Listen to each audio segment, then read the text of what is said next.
लक्ष्मण, खरं तर छगन भुजबळ हे आज मंत्रिमंडळात एंट्री करतायत। आज त्यांचा शपथविधी सोहळा होतोय। निश्चितच त्यांच्या समर्थकांमध्ये आनंदाचं वातावरण असेल।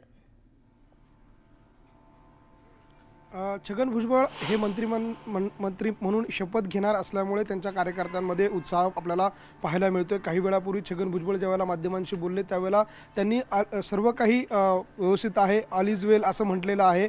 मात्र हेच छगन भुजबळ काही दिवसांपूर्वी असं म्हणत होते की जहाँ नहीं चैना वहाँ नहीं रहना अशा पद्धतीचं वक्तव्य त्यांनी केलेलं होतं आणि उघडपणे नाराजी व्यक्त केलेली होती। त्याच छगन भुजबळांना आता मंत्रिपद मिळतंय आणि म्हणून त्यांच्या कार्यकर्त्यांकडनं एक आनंदाचं वातावरण आहे।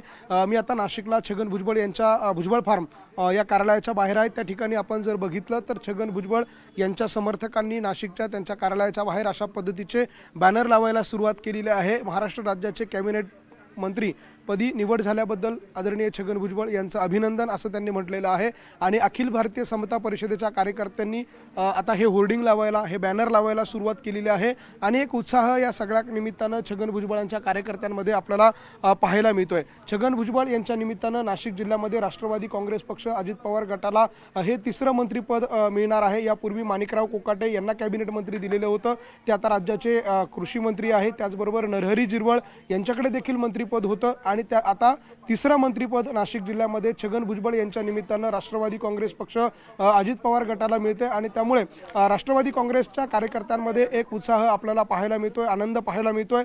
मात्र या सगळ्यामध्ये नाशिक जिल्ह्याच्या पालकमंत्री पदाचा तिढा अद्याप सुटलेला नसताना छगन भुजबळांचं मंत्री म्हणून मंत्री होणं यामध्ये आता तिसरा भिडू जो आहे तो नाशिकच्या पालकमंत्री पदाच्या रेसमध्ये उतरणार का हे बघणं महत्त्वाचं असणार आहे। मात्र आजच्या निमित्तानं पुन्हा एकदा छगन भुजबळ यांना या सगळ्यामध्ये मंत्रिपद मिळतंय आणि तो एक आनंदाचा क्षण या त्यांच्या कार्यकर्त्यांमध्ये आपल्याला पाहायला मिळतोय।